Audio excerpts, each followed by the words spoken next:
Common ആയിട്ട് എല്ലാവരും കരുതും ഒരു വസ്തുവിനെ നമ്മൾ തൊടുമ്പം ആറ്റംസും പരസ്പരം തൊട്ടുരുമിയിരിക്കുമെന്ന്. സ്വാഭാവികം.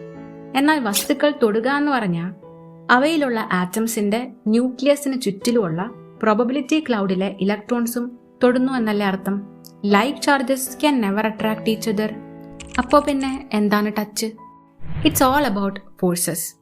പലതരം ഇലക്ട്രോമാഗ്നറ്റീവ് അട്രാക്റ്റീവ് ഫോഴ്സുകളാണ് നമ്മളുടെ ഉള്ളിലുള്ള മോളിക്യൂൾസിനെ ഒക്കെ ഒരുമിപ്പിച്ച് നിർത്തിവെക്കുന്നത്.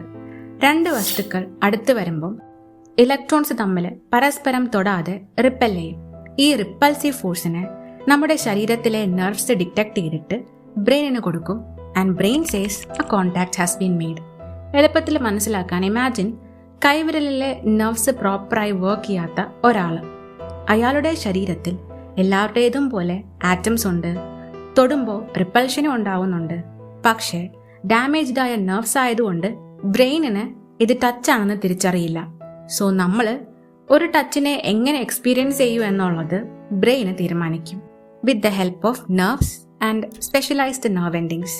ഏത് സാഹചര്യത്തിൽ തൊടുന്നു, നമ്മുടെ മെമ്മറി എന്തൊക്കെയാണ്, എത്ര നേരം തൊടുന്നു എന്നുള്ളതിനെ അനുസരിച്ച് brain tells us whether the touch is pleasant, warm, painful or neutral.